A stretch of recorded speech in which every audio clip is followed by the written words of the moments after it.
Welcome to High Infidelity, the best cheating videos on YouTube. If you enjoy this content, remember to subscribe and turn on notifications. Now let's get into the video. I ordered a 30.000 engagement ring just to find out that she cheated on me. Today, I'd like to tell a tale that has been on my mind and in my heart since October of last year, 2019. I was in an extremely violent and poisonous relationship from the age of 17 to 19. A relationship that almost led me to commit suicide. It was one of the worst experiences of my life, and it still haunts me today as a curse I couldn't shake. A tale that really influenced me and formed me into the guy I am today. Although it almost killed me, it is not the narrative I want to tell. Because of what occurred in that scenario, I became laser-focused and tenacious. The curse that almost drove me to death became my greatest source of drive in life. I knew at the age of 19 that I had to become financially successful, that I had to become a billionaire by the age of 24, so that no lady would ever have to suffer the curse because of me. I construct the resolve to break the curse, unaware that this determination would bring another curse with it. I met this one girl when I was around 20 years old. When we first met, I thought she was extraordinarily cute, almost too cute for words. I wasn't interested in a relationship at the time, since I was focused on my objective and my company was just getting started. So, after a time of not communicating, we began messaging again, and she even joined my company. We became good friends, and I began to develop emotions for her. I did all I could to resist it, but it was futile. The more time I spent with her and the more we communicated, the greater my emotions for her became. Then, seemingly out of nowhere, she met a boy. I was irritated, but it wasn't too horrible. I just reasoned that it wasn't intended to be. Fast forward a few weeks, and she phones me from nowhere, weeping and begging if I could pick her up. I was in the gym with a mutual friend when I realized it was because of her boyfriend. So I told my workout partner that I needed to look after her and cheer her up. I picked her up, we drove about, and she informed me that her boyfriend had abandoned her for his ex. I felt terrible and sorry for her. That night, I drove her home since I didn't want to leave her alone, so I remained and watched her, one of my favorite films, with her. We sat next to one another while watching the movie. That night, we ended up having. I had emotions for her at the time, but it wasn't love. She was already madly in love, and it wasn't much for me. It was strange given that she had just been dumped. Nonetheless, I reasoned that if I was willing to offer her my nude body, why not my naked soul? So 2 months after our encounter, I asked her to be my girlfriend. We married on December 24, 2016. She was my second girlfriend at the time, and I was already thinking to myself, I hope she'll be the one. I am a fairly conventional guy, and as corny as it sounds, I wanted to have with as few women as possible. My dream was to love just one person and have that person be my last. After the first one didn't work out, I was hoping that the second one would. As a result, I fell in love once again. Despite carrying a curse, I believed I could break it with this lady at my side and my future financial success. We had a complex yet adoring relationship. Despite the fact that my first relationship was misery on earth, I was never jealous. I've always respected her right to privacy. Even though I'd had bad experiences in the past, I didn't want that to sour our connection. I had always trusted her and had never checked her messages or had any trust concerns with her. I didn't mind if she met anybody at any moment.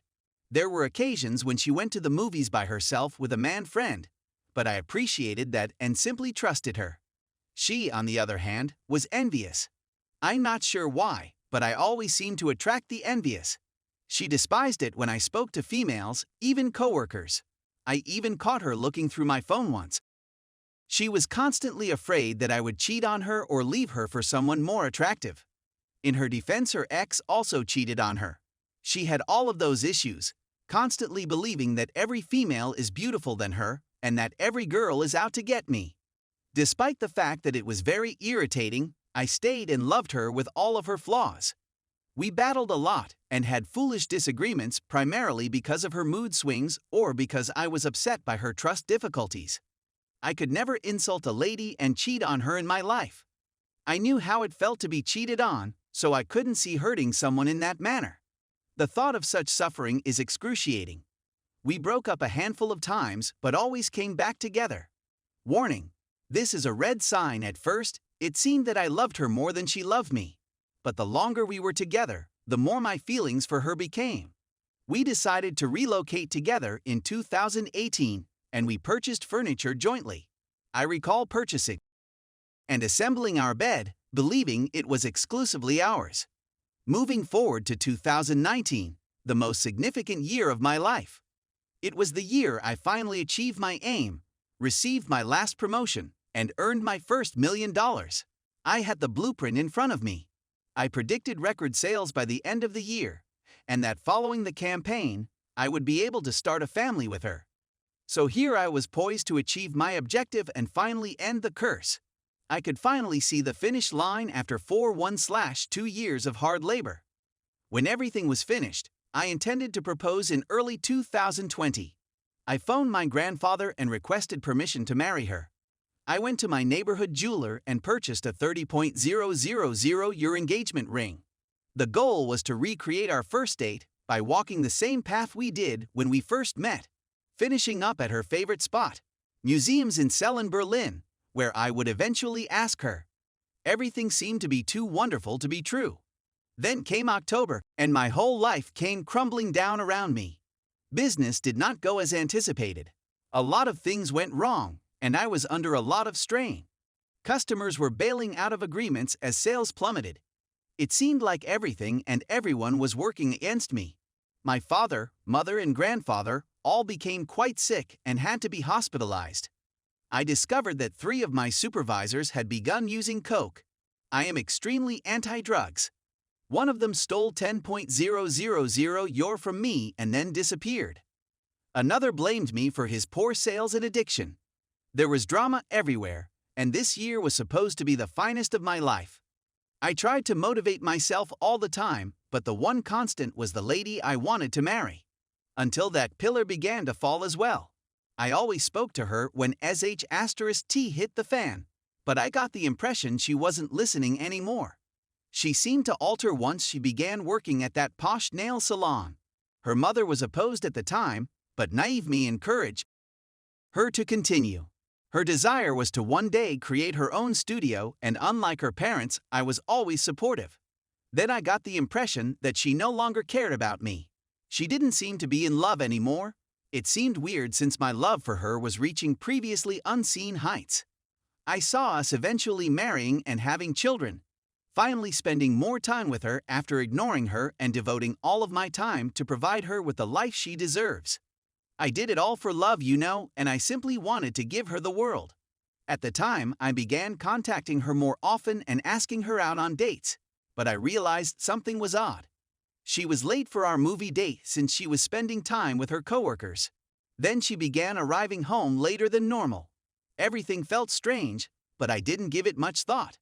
We got into an argument precisely 3 years after we slept with each other for the first time. It came to the point where she asked if we should take a break. As proud as I was, I informed her that I don't take pauses. We either work on our relationship or split up. She began to weep, and I, too, began to cry. I buried my tears and turned my back on her as I laid next to her. It was such a horrible moment that it makes my heart ache just thinking about it. The following day, she goes to work, while I go on a business trip with my company's CEO. I couldn't concentrate at the board meeting since my thoughts were on her. I wondered what would happen if we met again. I contacted her a few days later and asked if I could pick her up from work so we could chat. I picked her up after she accepted. We were driving home, and it was a really unpleasant scenario, with a knot in my throat.